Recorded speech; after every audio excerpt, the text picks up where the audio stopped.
우리 함께 보실 말씀 신약성경 11쪽입니다. 마태복음 8장 1절부터 4절까지의 말씀입니다. 신약성경 11쪽 마태복음 8장입니다. 마태복음은 신약성경 제일 처음에 있습니다. 마태복음 8장 1절부터 4절의 말씀을 한 절씩 교독하시겠습니다. 예수께서 산에서 내려오시니 수많은 무리가 따르니라. 한 나병한 자가 나와 절하며 이르되 주여 원하시면 저를 깨끗하게 하실 수 있나이다 하거늘 예수께서 손을 내밀어 그에게 대시며 이르시되 내가 원하노니 깨끗함을 받으라 하시니 즉시 그의 나병이 깨끗하여진지라. 예수께서 이르시되 삼가 아무에게도 이르지 말고 다만 가서 제사장에게 내 몸을 보이고 모세가 명한 예물을 드려 그들에게 입증하라 하시니라. 아멘. 오늘도 주님의 보좌 앞으로 나오신 성도님들에게 하나님의 은혜와 평강이 함께 하시기를 축원드립니다. 옆 사람에게 반갑게 인사하겠습니다. 하나님 당신 편이십니다. 감사합니다. 오늘부터 하나님 나라의 백성들이라는 제목 가지고 말씀을 새롭게 시작해 보도록 하겠습니다. 예수님께서 이 땅에 오셔서 하셨던 일은 하나님 나라 복음을 전하는 일이었습니다. 다른 말로 이제 천국 복음을 전하는 일이었는데요. 마태복음 4장 23절 24절 말씀을 같이 읽어보도록 하겠습니다. 함께 읽습니다.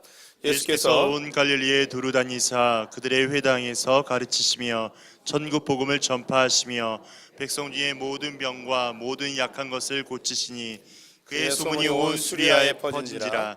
사람들이 모든 앓는 자 곧 각종 병에 걸려서 고통당하는 자 귀신 들린 자 간질하는 자 중풍병자들을 데려오니 그들을 고치시더라. 아멘. 예수님이 이 땅에 오셔서 한 일을 명확하게 알려주고 있습니다. 천국 복음을 전파하는 것이죠. 천국은 우리 한국적 정서에서 죽으면 가는 천당으로 오해하는 분들이 많이 있습니다. 천국은 천당이 아닙니다. 죽으면 가는 곳이 아닙니다. 천국은 하나님 나라입니다.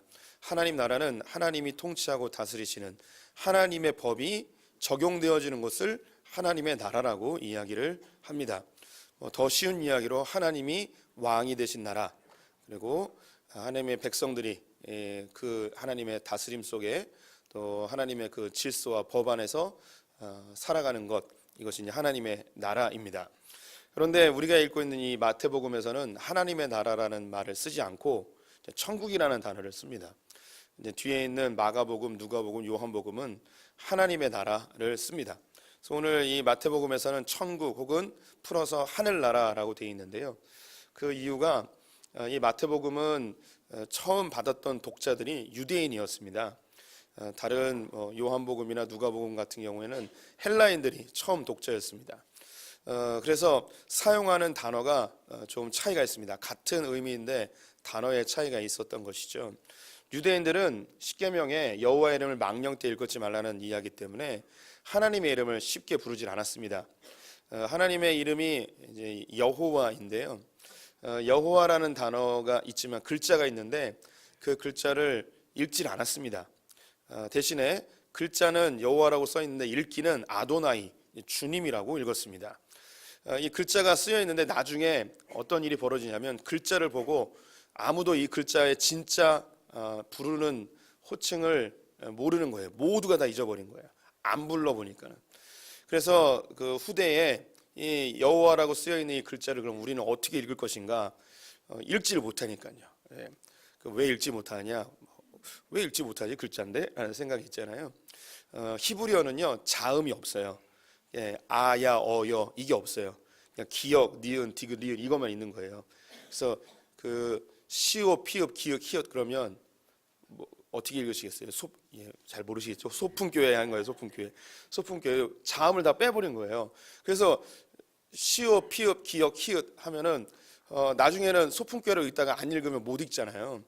그래서 사람들이 못 읽게 된 거예요. 그래서 이 글자를 어떻게 할 것인가? 아도니아라는 이 모음을 여호와라는 글자에다 붙여버렸어요. 그래서 사람들이 여호와라고 부르게 되었습니다. 그 이후에 사람들이 더 학자들이 연구해서 이 글자는 여호와라고 읽으면 안 되고 야훼라고 읽어야 된다라고 이야기했는데요. 그런데 여호와의 이름이 맞는지 야훼라는 이름이 맞는지 그건 아무도 몰라요. 왜냐하면 유대인들이 그 이름을 부르지 않아서 다 잊어버렸어요. 천국 가서 하나님께 물어보면 되는 거고요. 근데 그걸 어떻게 읽느냐가 중요한 게 아니에요. 하나님이라는 분이 계시다는 게 중요한 거니까요. 그래서 이스라엘 사람들을 유대인들은 하나님이라는 말을 안 씁니다. 쓰면 굉장히 거부감을 느껴요. 그래서 하나님 나라인데 마태복음에서는 하나님 나라라고 쓰지 않고 천국, 하늘나라라고 쓰고 있습니다. 그래서 이 마태복음 읽으면서 천국 그러면 죽으면 가는 천당 이런 게 아니고 하나님께서 다스리시는 곳, 하나님이 왕이 되신 곳, 이런 거구나라고 이해하시면 좋을 것 같습니다. 그래서 회개하라 천국이 가까웠느니라 하며 예수님과 함께 이 땅에 천국이 시작이 되었습니다. 오늘 읽었던 본문에 보면 예수님이 천국 복음을 이야기하게 되어지자 그 뒤에 따라오는 일이 있었습니다. 그것이 무엇이냐? 모든 앓는 자, 귀신 들린 자, 중풍병 걸린 자, 병에 걸린 자들이 낫는 일이 벌어지는 거예요. 하나님의 나라를 전파하니 병든 자들이 낫게 되어진 일이 벌어졌습니다. 그럼 왜 이 병든 자들이 낫게 되는가? 구약 이사야서에 보게 되면 메시아라는 분이 오게 되어질 때 이런 병든 자들이 낫게 될 것이라는 예언의 말씀이 있어요. 이사야서 35장 5절 6절 말씀 읽어보도록 하겠습니다. 그때 맹인의 눈이 밝을 것이며 못 듣는 사람의 귀가 열릴 것이며 그때 저는 자는 사슴같이 뛸 것이며 말 못하는 자의 혀는 노래하리니 이는 광야에서 물이 솟겠고 사막에서 시내가 흐를 것임이라. 예, 그때 즉 메시아가 오게 되면 눈먼 자들이 눈을 뜨게 되고 듣지 못하는 자들이 듣게 되고 저는 자가 달리게 되고 또 말하지 못하는 자들이 입이 열려서 노래하게 되어진 일이 벌어질 거라고 합니다. 그래서 예수님께서 오심으로 천국 복음을 이야기하자 이 예언되었던 이야기가 실제가 되어지죠. 그럼 이 예수님이 곧 메시아임을 이제 보여주게 됩니다.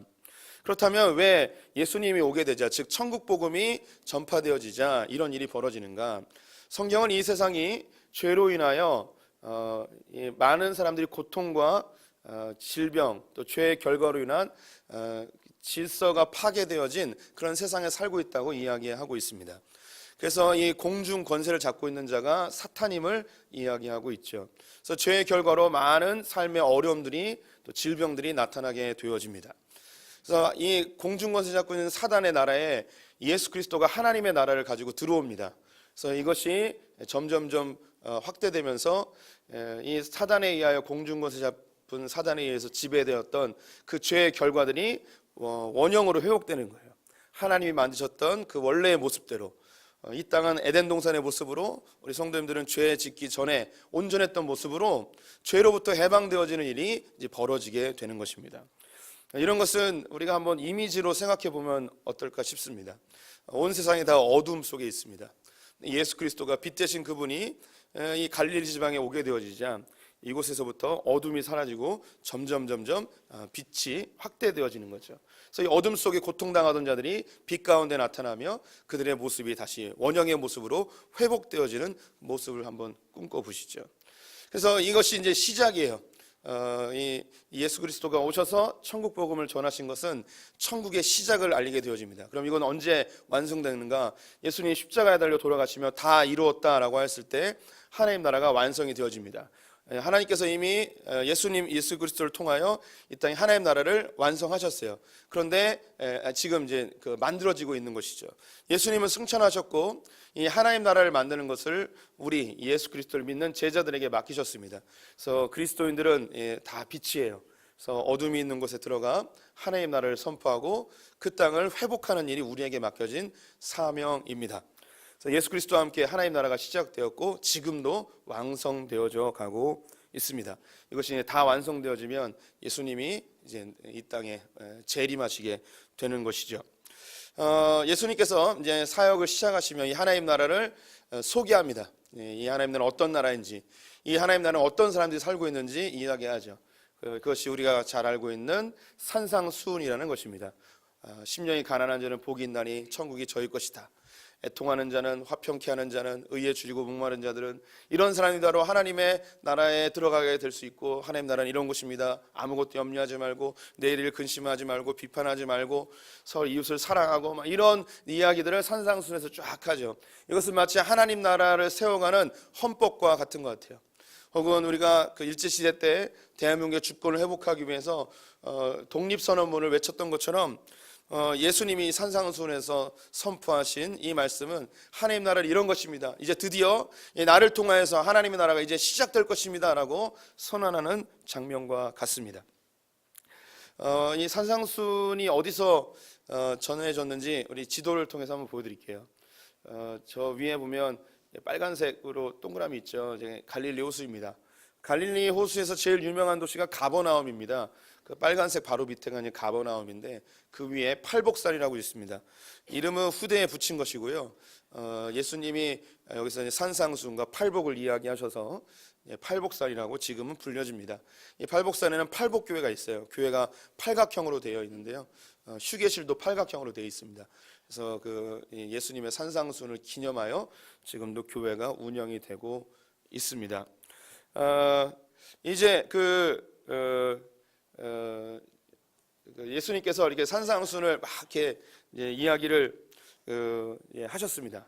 예수님이 하나님 왕이심을 선포하고, 그리고 하나님 나라는 이렇게 만들어지게 될 것이고 이러한 곳입니다라고 소개했어요. 그런데 나라가 있으려면, 국가가 되어지려면 국민이 있어야 합니다. 왕은 있고 땅은 있는데 국민이 없으면 그것은 나라라고 할 수 없겠죠. 그렇다면 이 하나님 나라에는 어떤 이 사람들이 들어갈 수 있을까요? 이 나라에는 어떤 사람들이 국민이 되어질 수 있을까요? 오늘부터 이제 바로 그 하나님 나라의 백성들이 어떤 사람들이 되는지 그걸 함께 살펴보게 될 것입니다. 예수님이 산상수훈에서 하나님 나라가 어떤 것인지 소개하게 되자 사람들이 놀라운 반응을 보이게 되어집니다. 이 사람들이 어떤 반응을 보였는지 7장 28절 29절 말씀을 함께 읽어보도록 하겠습니다. 예수께서 이 말씀을 마치심에 무리들이 그 가르치심에 놀라니, 이는 그가 가르치시는 것이 권위 있는 자와 같고 그들의 서기관들과 같지 아니함 일러라. 예수님이 산상수훈을 이야기하자 모여있던 사람들이 굉장히 놀라워하였습니다. 예수님의 가르침이 서기관들과 같지 않고 권위 있는 자와 같다고 이야기를 하고 있습니다. 그 이야기에 사람들이 뭔가 감동을 받은 거죠. 근데 비교의 대상이 서기관들이었습니다. 서기관이 하는 일은 성경을 필사하는 일을 하였는데요. 예전에는 인쇄술이 발달하지 않아서 다 사람이 다 기록을 하였습니다. 처음에 서기관들은 그렇게 높은 지위의 사람들이 아니었습니다. 단순히 성경만 필사하는 사람들이었는데요. 바벨론에 의해서 이스라엘이 멸망을 하게 됩니다. 그때 사람들이 고민에 빠졌습니다. 왜 하나님을 믿는 이 나라가 멸망하였을까? 왜 하나님이 이 나라를 보호해주지 않았는가? 고민을 한 결과 율법을 잘 지키지 아니하여서 멸망하였음을 알게 됩니다. 신명기의 말씀에 말씀대로 살지 않으면, 율법대로 살지 않으면 너희들이 나라가 망하게 되고 이방으로 다 포로로 끌려갈 것이라고 기록이 되어져 있어요. 그래서 그러면 나라를 회복하려면 율법을 잘 지켜야겠죠. 그래서 포로로 끌려간 사람들을 중심으로 이 율법을 잘 지켜야겠다는 운동이 시작됩니다. 그래서 이 운동의 주축에 있었던 사람들이 누구냐면 바로 바리새인들이라는 사람이에요. 근데 이 바리새인들은 성경을 잘 알지는 못했습니다. 그런 열정은 있었는데, 그러면 이 말씀을, 율법을 잘 가르쳐 줘야 될 사람이 필요하겠죠. 그 사람들이 바로 성경을 필사했던 서기관들이었습니다. 그래서 이 서기관들의 학식이 점점 높아져서 요즘으로 이야기하면 신학교 교수님 정도까지 되어집니다. 그래서 이들이 그러면 율법에서 지켜야 될 것, 꼭 해야 될 거, 하지 말아야 될 거, 그럼 이런 걸 좀 정리해야 되지 않겠냐 해서 서기관들을 중심으로 613가지의 율법 조문이 만들어지게 됩니다. 그래서 이것들을 결정할 때 예전에 믿음의 선배들이 어떻게 하였는가 고증 자료들을 찾아야 돼서 학식이 풍부한 사람들이 이 서기관이 되었습니다. 그래서 613가지를 기본으로 한 율법과 더불어 삶 속에서 있는 여러 가지 종교법들을 또 이 서기관들이 만들게 됩니다. 법을 만들다 보니 재판에도 관여하게 되어지고 또 국가의 중요한 이 결정사항에 이 서기관들이 관여하게 되어집니다. 그래서 이 서기관은 예수님 당시에 아무도 무시할 수 없는 엄청난 권력 집단으로 나타나게 되어지죠. 그런데 이들이 성경에서 하나님이 이렇게 말씀하셨습니다, 성경이 이렇게 이야기합니다, 이렇게 얘기하기보다는 학자들이다 보니까 옛날에 큰 스승님께서 이렇게 이야기하셨습니다. 어떤 큰 랍비께서는 이렇게 이야기하셨습니다. 하면서 권위자들의 이 말을 빌려서 사람들에게 가르치게 되었습니다. 그런데 오늘 이 성경에 나오는 예수님은 서기관들과 다르다는 거예요. 서기관들은 누구 이야기하면서 가르치고 어떤 학자 이야기하면서 가르쳤는데 예수님은 다르다는 거죠. 예전 우리 사대부들이 공자를 맹자를 하면서 자기 이야기가 아니라 공자님께서 가라사대 맹자께서 이르시되 하면서 자기가 하고 싶은 이야기들을 어떤 권위자들을 들어 이야기하게 되어지죠. 근데 예수님은 그런 사람들과 같지 않은 거예요. 그냥 권위자예요.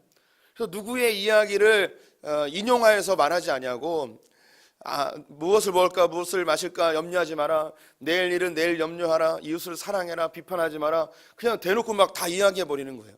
그래서 사람들이 볼 때 다른 랍비들이나 서기관들하고 다른 거예요. 와, 저분은 그냥 막 이야기하네, 저분이 정말 권위자인가 보다 하는 그런 생각이 들어지게 되었습니다. 보십시오. 이제 예수님이 기적을 막 행하시고 병든 자를 막 낫게 합니다. 그리고 세례 요한에 의하여서 세례를 받으시며 세상 죄를 지고 가는 하나님의 어린 양이라고 지목도 받았습니다.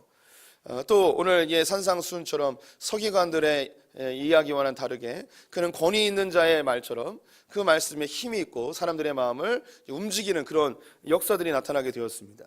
그렇다면 이렇게 예수 그리스도가 메시아임이 드러나는 여러 증거들이 이제 나타나기 시작하는데, 그럼 사람들이 어떻게 반응하면 좋을까요? 많은 무리들이 예수님에게 같이 있는데 어떤 사람들이 이 예수님에게 이제 반응하게 될까요? 이게 바로 하나님 나라의 백성인가 하나님 나라의 백성이 아닌가를 결정하게 되는 중요한 기준이 되어집니다. 한 나라의 국민이 되려면 속인주의, 속지주의 이런 게 있습니다. 속지주의는 그 땅에서 태어나면 그 나라 백성이라는 거예요. 속인주의는 그 나라 백성이 어느 곳에 가서든 아기를 낳아도 그 아기는 자기 나라 백성이라는 거죠. 우리나라는 속인주의에 해당됩니다. 우리 성도님들이 외국에 가서 아기를 낳아도 그 아기는 우리나라 백성이 돼요. 근데 미국은 속지주의예요. 어느 나라 사람이 와서 그 땅에서 아기를 낳으면 그 아기는 그 나라 백성이 돼요. 그래서 원정 출산 들어보셨죠?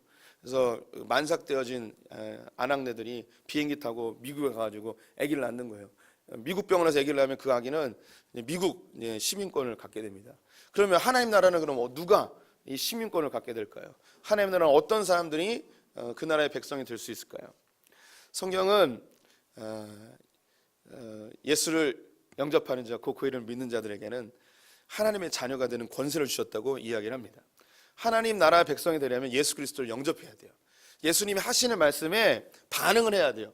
그 하나님의 말씀을 나의 것으로 받고 그리고 예수 그리스도를 나의 구주로 영접한 사람들이 바로 하나님 나라 백성이 되어진다는 것입니다.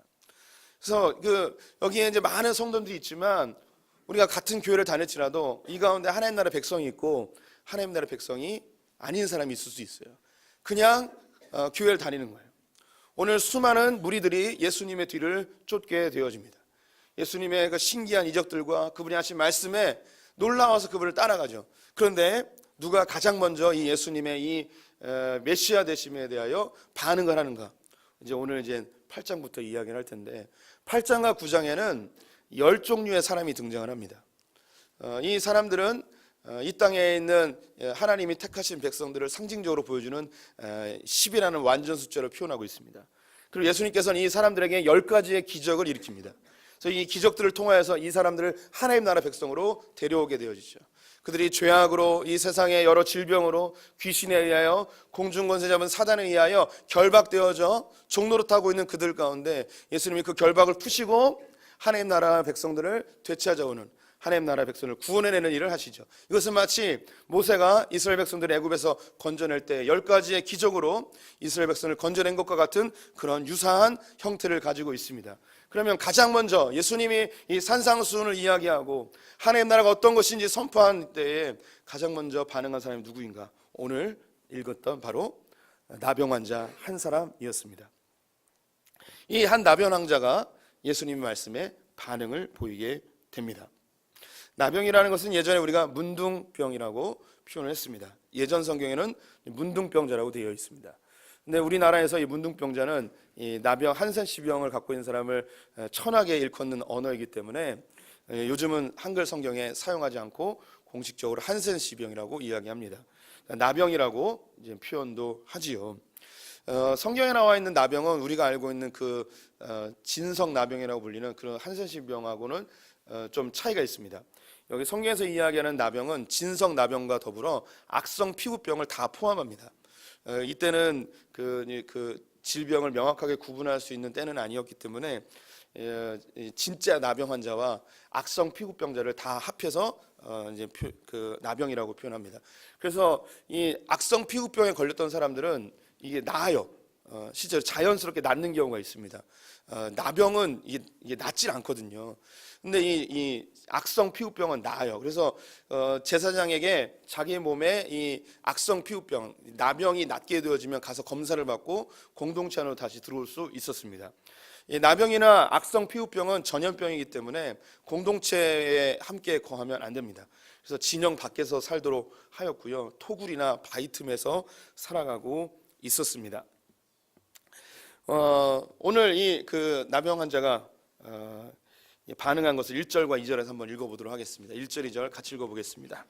예수께서 산에서 내려오시니 수많은 무리가 따르니라.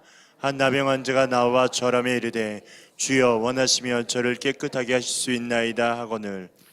이 나병 환자는 어떤 사람인지 성경에서 전혀 설명해주고 있지 않습니다. 이 사람이 나이가 얼마인지, 어떤 배경을 갖고 있는지, 가족 상황은 어떠한지, 또 얼마 동안 오래 이 나병 때문에 고통을 당하고 있는지 그것은 전혀 언급하고 있지 않습니다. 예전에 우리 성도님들이 어린 시절에 동네에 한두 명의 나병 환자들을 보셨을 수도 있습니다. 혹은 나병 환자들이 모여 있는 곳들도 있었죠. 인천에도 두 곳에 나병 환자 집성촌이 있고 지금도 그곳에는 나병 환자들이 지금은 이제 음성이지만 이제 있습니다. 저희 노회의 두 교회가 바로 이 나병 환자촌에서 이제 설립되어진 나병 환자들을 중심으로 설립되어진 이제 교회이죠. 이 당시에 이 나병 환자 역시 동네마다 한두 명씩 이 동네 어귀 밖에 그렇게 살고 있는 사람들이 있었을 것입니다. 나병 환자는 자기의 입을 가리고 사람들이 가까이 오면 부정하다 이야기했습니다. 가까이 오게 되었을 때 자기의 병균이 오염될 수 있는 가능성 때문에 그렇죠. 또 나병 환자가 가까이 오게 되면 사람들 돌을 던져 가까이 오지 못하도록 경계하는 일이 있었습니다. 우리 레위기 13장 45절 46절 같이 읽어보겠습니다. 나병 환자는 옷을 찢고 머리를 풀며 윗입술을 가리고 외치기를 부정하다 할 것이요 병인을 날 동안은 늘 부정할 것이라. 그가 부정한즉 혼자 살되 진영 밖에서 살지니라. 그래서 입을 가리고 부정하다 이야기하며 진영 밖에서 토굴이나 바위 틈에서 살아가게 됩니다. 이들이 먹고 살 게 없어요. 그래서 동네에 살고 있는 가족들 중에 한 사람이 혹은 뭐 지인이나 친구들이 먹을 것을 아침 저녁으로 그 일정한 장소에다 갖다 줍니다. 그럼 토굴이나 바위 틈에 살고 있었던 이 나병 환자들이 내려와서 이 음식을 가지고 가서 먹습니다. 이렇게 공급해 줄 수 있는 사람이 없으면 구걸을 하기도 하고 소리를 질러서 먹을 것 좀 달라고 지나가는 행인들에게, 나그네들에게 그렇게 소리를 지르며 이제 자기의 필요를 이렇게 채우고 살았습니다. 뭐 이 사람들이 뭐 이렇게 막 돌아다니고 그런 게 아니에요. 그냥 마을이 있고 마을 밖에 이렇게 토굴 같은 데서 살게 되는 것이죠. 이 나병 환자는 어쩌면 우리 성도님들의 가까운 친구일 수도 있고 가족일 수도 있어요. 혹은 남편일 수도 있고 자식일 수도 있습니다. 성경에서는 이 사람이 누군지 이야기하고 있지 않지만 왜 이야기하지 않는가? 그것은 이 유대인 사회에서 흔히 볼 수 있는, 그리고 한 다리만 걸치면 누구나 다 이 나병 환자와 관계성이 있는 그런 사회였기 때문에 이 사람의 정보를 제공해 주지 않아도 성경책을 처음 접한 이 유대인 사회의 이 사람들은 이 나병 환자를 보면서 아 맞다, 우리 동네 그 형, 우리 삼촌, 내 동생, 내 아들, 그 사람의 이야기구나라고 몸으로 와닿는 내용인 것이죠. 우리 한번 이런 가정을 해봤으면 좋겠습니다. 한 어머니와 한 아들이 살고 있었습니다. 유대인 사회에서 살고 있었던 것이죠. 아버지는 일찍 돌아가시고 이 아들과 엄마가 열심히 생활하며 가정을 일구며 또 미래를 꿈꾸며 가난하지만 오손도손 살아가는 그런 엄마와 아들의 모습을 한번 상상해 보시죠. 근데 어느 날 밖에서 일을 하고 돌아왔는데 팔에 붉은 반점이 생기며 가렵기 시작합니다. 처음엔 대수롭지 않게 보다가 이게 점점점 심해져서 진물이 흐르기 시작을 합니다. 순간 이 어머니는 이것이 혹시 나병은 아닐까 염려와 걱정이 되어집니다. 유심히 계속 살피고 깨끗하게 씻고 하였는데 시간이 지났는데도 낫질 않았습니다. 제사장에게 보내서 이것이 혹시 나병은 아닐까 확증을 받기 위하여 또 간절한 마음으로 제발 일반적인 피부병이기를 소원하면서 제사장에게 보냈는데 안타깝게도 나병이라고 진단을 받게 됩니다. 그 즉시로 이제 분리가 시작이 되어집니다. 어머니는 땅바닥에 드러누워 엉엉 울며 아들을 보내고 싶어 하지 않습니다. 이 아들 역시 홀로 된 어머니를 두고 떠날 수가 없는 것이죠. 최소한의 물품만 어머니가 챙겨서 던져주면 이걸 가지고 이제 마을 밖으로 향해야 합니다. 어머니는 계속해서 떠나가는 아들의 발걸음을 뒤쫓기 시작을 하여지죠. 아들은 땅바닥에 있는 돌을 들어 어머니에게 던지며 어머니 이제 가까이 오시면 안 돼요. 어머니까지 전염되면 안 됩니다. 어머니 건강하셔야 돼요. 제가 어머니를 돌보지 못해도 제가 기도할게요. 어머니 제발 건강하세요. 더 이상 가까이 오지 마세요. 빨리 가세요 하며 소리를 지르며 어머니를 내보내게 되어집니다. 스스로 이제 바위 틈에 웅크리고 첫날 밤을 지내고 자기가 생활할 수 있는 공간들을 마련하게 되죠. 그날부터 이제 어머니는 아들을 위한 음식을 마련하여 아침 저녁으로 일정한 장소에 갖다 놓게 되어집니다. 아들은 어머니의 모습을 보면서 멀리서 건강하시기를 제발 행복하시기를 아들 걱정하지 마시기를 원하죠. 어느 순간부터 몸에 감각이 없어지기 시작합니다. 손톱 발톱이 빠지기 시작하고 코가 간지러워서 문질렀더니 코가 떨어져 나갑니다. 손가락이 하나둘씩 떨어져 나가고 이제 진물이 흘러 이제 온몸에 악한 냄새가 역겨운 냄새가 흘러오기 시작을 합니다. 이제 성대도 이제 근육이 망가져서 목소리는 아름다운 목소리가 아닌 아주 거친 목소리로 바뀌어가기 시작합니다. 얼굴의 근육은 점점점 마비되어져 살점이 뚝뚝뚝 떨어져 나가고 입술은 다 굳어져서 그 입술의 형태마저도 사라져 버렸습니다. 이제 근육들, 팔다리의 근육들이 점점 마비되며 오그라들어서 정상적인 걸음을 걸을 수 없는 불편한 모습으로 되어져 가고 있죠. 어머니는 그럼에도 불구하고 아들을 위하여 아침 저녁으로 음식을 해 나르기 시작을 합니다.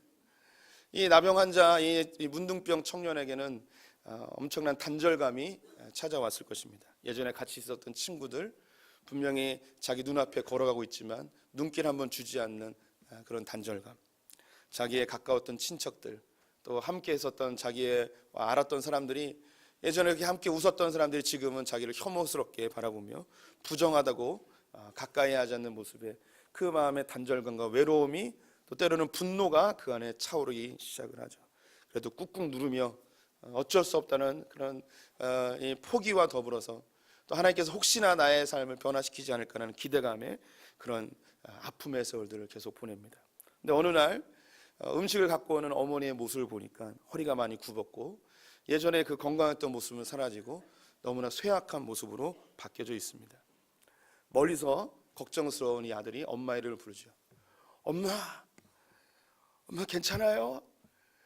저는 이제 정상적인 목소리를 냈지만 이 문둥병자는 성대가 다 근육이 굳어져서 아주 거친 목소리로 엄마를 불렀을 겁니다. 어머니 역시 아들 괜찮니? 어제는 잘 잤어? 하면서 안부를 묻지만 이 어머니의 몸은 점점 쇠약해져 갔습니다. 그 다음 날이 됐습니다. 어머니가 오셔야 되는 그 아침 시간에 어머니가 보이질 않습니다. 이 문둥병 아들은 너무나 마음이 졸이기 시작합니다. 어찌해야 될 걸 모르고 혹시 간밤에 큰일이라도 당한 건 아닌지 걱정이 되어 발을 동동 구르며 조금씩 앞을 걸어갔는데 자기도 모르게 이미 마을 어귀까지 오게 되었습니다. 어디선가 돌 하나가 날라와 문둥병 청년의 등짝을 가격했습니다. 근데 이미 온몸의 감각이 다 사라진 터라 돌에 맞았는지도 모르고 그냥 어머니는 어떻게 되셨을까? 이 마음에 마을로 조금씩 발걸음이 쩔뚝거리며 지나가게 되어지죠. 마을이 점점 가까이 오게 되어지자 이곳저곳에서 돌멩이들이 날아옵니다.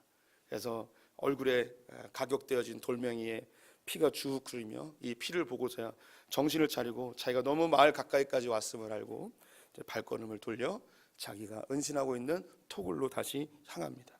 눈물을 줄줄 흘리며 어머니 건강하셔야 돼요. 어머니 돌아가시면 안 돼요. 하며 발걸음을 옮기죠. 토굴 속에 눈물을 흘리며 밤잠을 이루지 못하다 새벽녘에 잠이 들었습니다. 네, 아침 햇살과 함께 사람들의 웅성웅성대는 소리가 들리기 시작합니다. 발걸음 소리가 아주 많은 사람들이 올라오고 있음을 직감적으로 알 수 있었습니다. 혹시 자기가 마을 가까이 온 것에 대하여서 사람들이 분노하여 자기를 죽이러 오는 것은 아닌지 겁나서 몸을 움츠리고 밖을 주시하고 있었습니다. 사람들이 많이 몰려왔습니다. 근데 어디선가 아주 온유한 목소리로 자기의 귓가에 움막을 뚫고 들어오는 소리가 들립니다. 심령이 가난한 자는 복이 있나니 천국이 저희 것이며 애통하는 자는 복이 있나니 저희가 위로를 받을 것이며. 그 목소리는 예수님의 목소리였습니다. 한참을 듣고 있었습니다. 옆에 있는 사람들이 또 웅성웅성됩니다. 저분 때문에 병든 자가 나았대. 저분 때문에 앉은뱅이가 일어났대. 저분 때문에 눈먼 자가 나았대. 저분이 이 세례 요한이 지목했던 세상 죄를 지고 가는 그 하나님의 어린 양이래.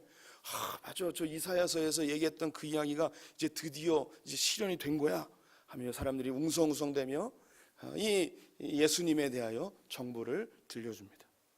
예수님의 설교가 끝나고 예수님이 발걸음을 옮깁니다. 이 문둥병자도 예전에 유대교를 가까이 하였고 율법을 알았기에 예수님이 그 약속되었던 그 메시아라는 사실이 가슴에 와 닿았습니다. 맞다. 이사야서에서 예언했던 그분이 이분이구나. 이분이라면 나의 질병을 낫게 할 수 있겠구나. 아니, 낫게 할 수 있는 게 아니라 이분만은 나의 질병을 꼭 낫게 해주셔야 해요. 하며 이분 앞에 가서 내 병을 좀 낫게 해달라고 내 이야기 봐야겠다. 이 토굴 틈 사이로 그 이야기한 분이 점점점 자기 앞을 다가오는 것을 느끼게 되었습니다. 결심을 합니다.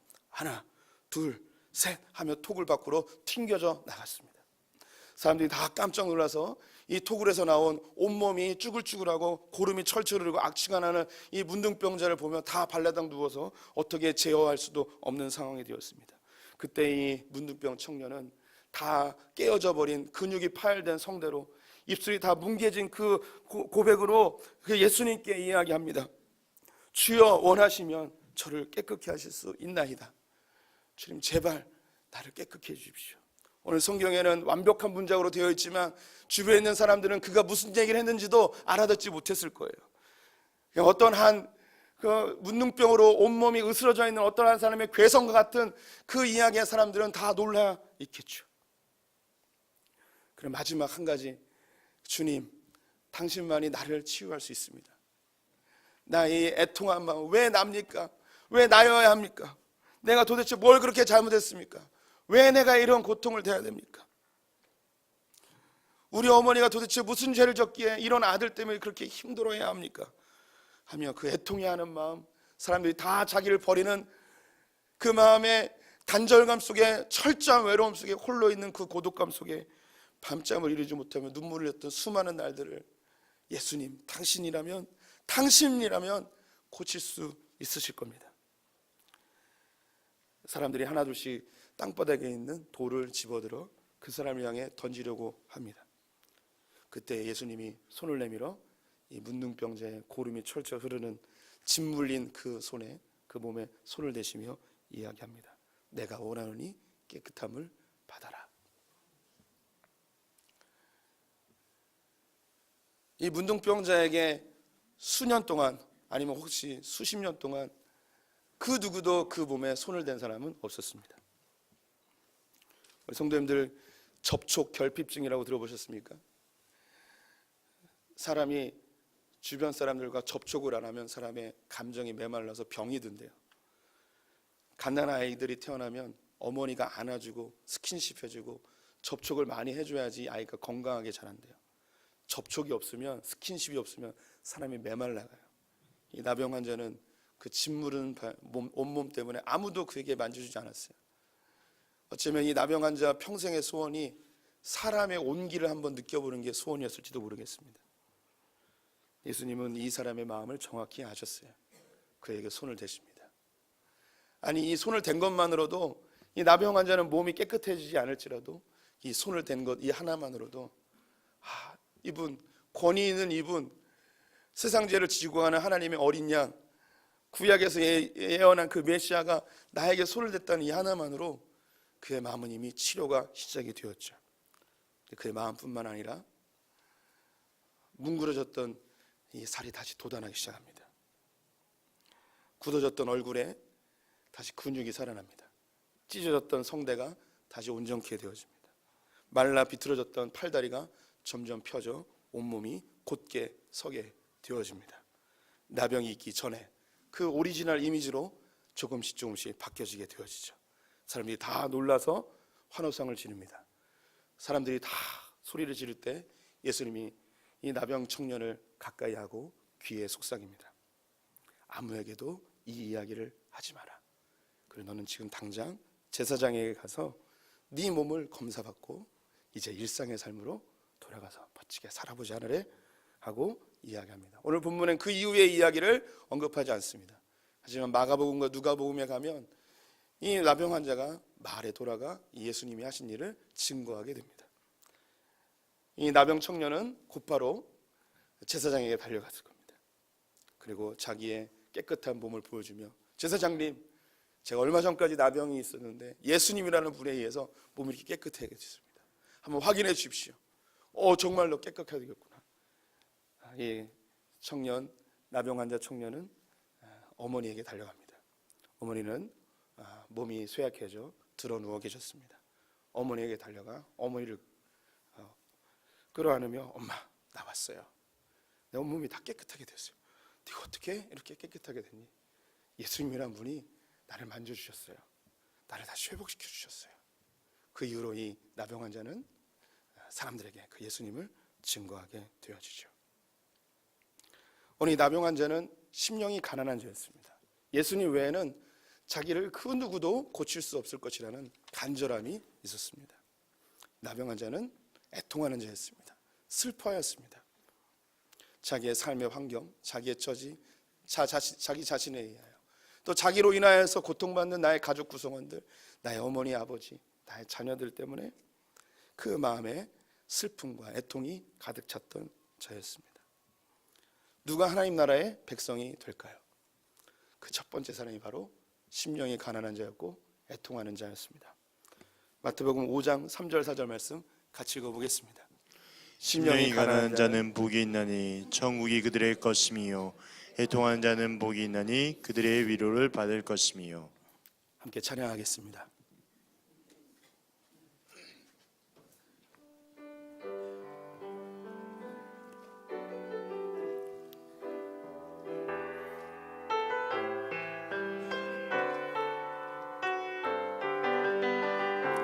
사랑합니다, 나의 예수님. 사랑합니다, 아주 많이요. 사랑합니다, 나의 예수님. 사랑합니다, 그것뿐이에요. 사랑합니다, 사랑합니다, 나의 예수님. 사랑합니다, 아주 많이요. 사랑합니다, 나의 예수님. 사랑합니다, 그것뿐이에요. 사랑한다 아들아, 내가 너를 잘 아노라. 사랑한다 내 딸아, 내게 축복 더하노라. 사랑한다 아들아,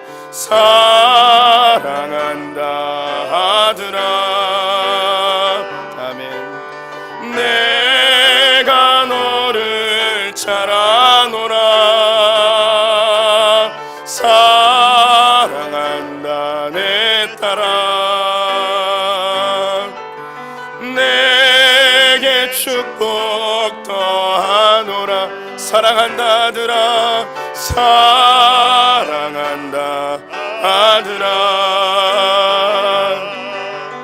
내가 너를 잘 아노라. 사랑한다 내 딸아. 내게 축복 더하노라.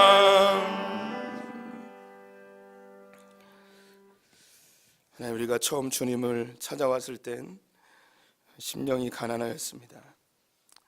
슬픔이 내 안에 가득 찼었습니다. 주님 아니면 아무도 나를 맞아줄 것 같지 않았던, 사회로부터, 친구들로부터, 가족으로부터 철저하게 격리되어진 단절감 속에 살았던 그런 자였습니다. 세상에서 내가 제일 슬픈 것 같았고 아무도 나를 알아주지 않는 것 같은 그런 애통함 속에 살았던 우리들이었습니다. 그래서 주님을 찾아왔고 주님이 우리를 만져주셨습니다. 그래서 깨끗해졌는데 어느 순간부터 우리의 마음은 굳어져 다른 사람을 정죄하고 판단하고 비판하며 가난한 심령이 아닌 교만해져서 배가 불러 주님을 찾기보단 이 땅의 것들에 더 관심을 가졌음을 고백합니다. 나의 썩어가는 온몸을 바라보며 슬퍼하기보다는 죄악으로 물들어져 버린 나의 삶을 정당화하고 합리화하며 어쩔 수 없다고 이야기하며 고통 속에 있는 내 자아와 영혼을 슬퍼하지 아니하고 교만하게 살았던 것을 인정하게 됩니다. 하나님, 심령이 가난한 자고 애통한 자가 하나님 나라 백성됨을 보게 됩니다. 주님 오신 날까지 가난한 자로 살게 하여 주시고 슬퍼하며 죄악과 싸우는 자들 되게 하여 주시옵소서.